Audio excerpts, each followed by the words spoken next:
O vídeo a seguir não se trata de recomendação de compra ou venda de ativos. Nosso conteúdo tem caráter educativo e informativo.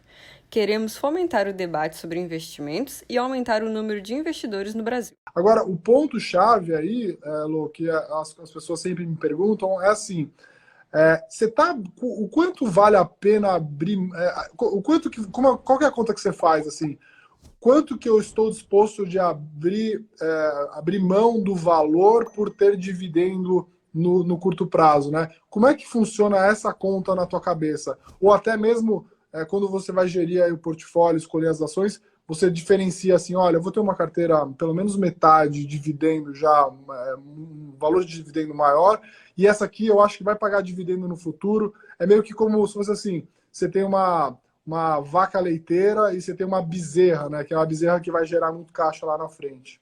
Exatamente. A gente costuma dividir a carteira entre previdenciária, que são aquelas, geralmente, da economia tradicional, pertencente aos 5 setores do BES, que a gente gosta de falar, que é bancos, energia, saneamento, seguros e telecom.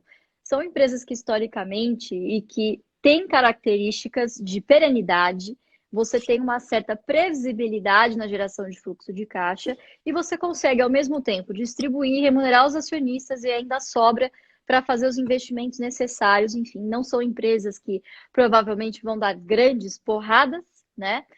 Mas, enfim, são empresas que a gente tem que ter a paciência de assistir a grama crescer. Então, essa é a carteira previdenciária que a gente recomenda sempre que a pessoa comece por ela. Porque geralmente são setores mais papai e mamãe, mais fácil de você analisar, você consegue fazer associação, inclusive, no seu dia a dia, são boletos que você não consegue escapar, ou paga, né? Então, é geralmente isso que a gente faz com consistência.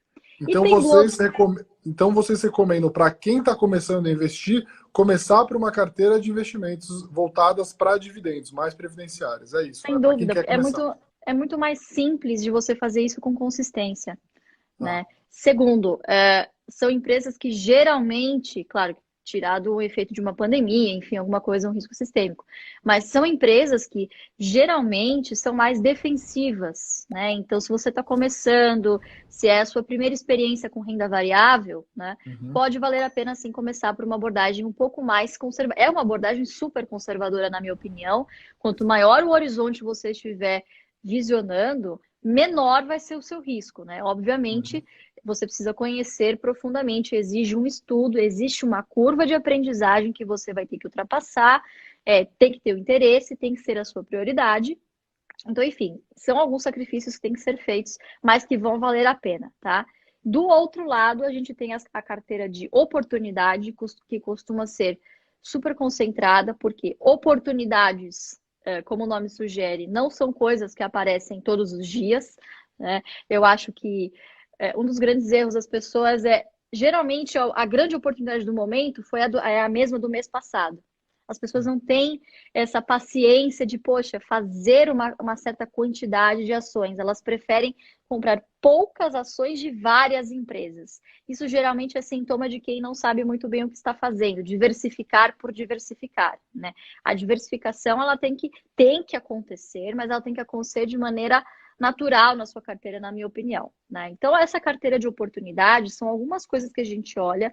Na sua maioria, são empresas que a gente vislumbra que têm um bom potencial de serem pagadoras de dividendo.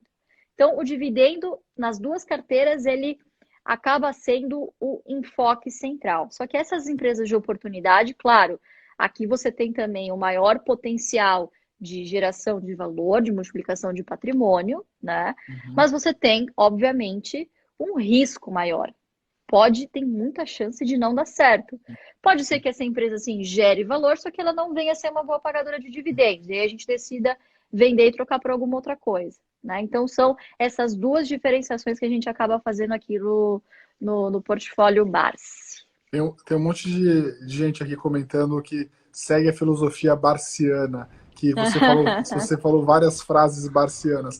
Mas é isso mesmo, pessoal. Assim, tem uma coisa muito legal que faz parte do processo, né, de você absorver o processo todo de investimento, que é você repetir qual que é o seu processo de investimento. Então, assim, para você não cair nessas armadilhas, é muito fácil hoje, né, com a quantidade de informações, né, das redes sociais, da internet, ou seja, de notícias, também você hoje consegue ver cotações do celular, do computador, né? Na minha época, para você receber cotações diárias, você precisava pagar um terminal e tal. Hoje em dia, qualquer pessoa no celular, sem ter nenhum dinheiro, consegue ter esse tipo de acesso a esse tipo de informação.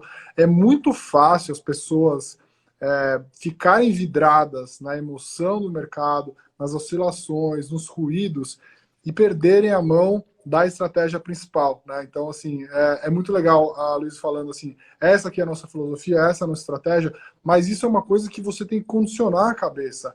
Eu falo muito que eu me tornei o melhor investidor de longo prazo quando eu deixei de ficar fazendo coisas de curto prazo, que é acordar e ler o jornal, assim, ler o jornal inteiro, e os jornais eu acho que pioraram muito nos últimos anos, tirando um ou outro que vale a pena. Assim, isso é muito ruído. Basicamente, se você abre o jornal hoje, você quer vender todas as suas posições no Brasil, porque você acha que o Brasil vai quebrar. Mesmo a mídia especializada de finanças piorou muito.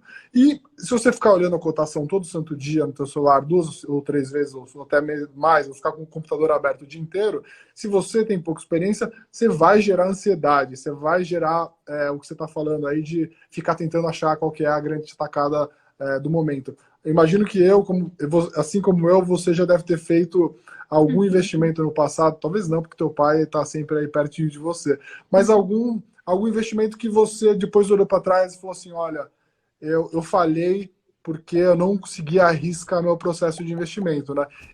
As pessoas também têm que entender, mesmo quando você segue a risca, você tem a possibilidade de errar. Legal, brigadão. Gente, assim, eu acho que por A mais B, é, a história comprova de que, de fato, as ações garantem o futuro. Então, não deixem para depois, né? Se joguem aí do avião e depois vocês entendem como é que abre o paraquedas. É uma delícia. Investir é uma delícia, tá bom? Vocês vão gostar bastante. Muito obrigado por assistir até aqui. Estes são alguns vídeos que vão potencializar seus investimentos.